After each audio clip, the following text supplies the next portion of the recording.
Pour la Crucecita, l'épicentre du récent séisme de magnitude 7,5, cette catastrophe naturelle ne pouvait pas intervenir à un pire moment.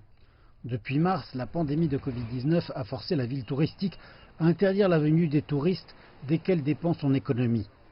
À présent, certains habitants comme Liria Monteiro ont perdu leur maison, le seul endroit où les gens se sentaient encore en sécurité pendant la crise sanitaire. Nous sommes tout à fait terrifiés. Ce séisme nous a tout pris. Je n'ai nulle part où aller. Ma maison était ce que j'allais transmettre à mes enfants et à présent, lorsque j'y mets les pieds, de la poussière du bâtiment en ruine me pleut dessus. Tout est détruit.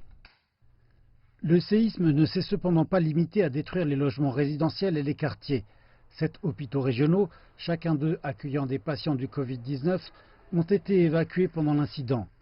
Miguel Romero est un inspecteur de la santé du gouvernement de l'État d'Oaxaca qui travaille au poste de contrôle sanitaire. Selon lui, l'affaiblissement du système de santé présente un grave problème. Notre hôpital local a été endommagé par le séisme, de même que d'autres hôpitaux à travers la région.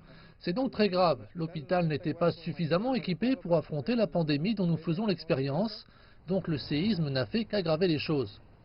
En sus des nouveaux défis pour le personnel de la santé en première ligne, des habitants comme le voisin de Liria, Emilio, se disent inquiets qu'une hausse des cas de Covid-19 ne s'ensuive. Auparavant, nous restions confinés chez nous et ne sortions qu'au supermarché avant de rentrer directement chez nous, afin d'éviter la transmission du virus. Seulement, avec le séisme, ces règles ne comptent plus parce que le séisme nous a privés de maisons et que nous n'avons nulle part où aller, nos logements étant inhabitables. Alors que le séisme a détruit des vies à son épicentre, on craint à présent des répliques, qu'il s'agisse des secousses qui surgissent du sous-sol, aussi bien que d'une nouvelle transmission de la maladie qui a déjà beaucoup coûté à la communauté ici.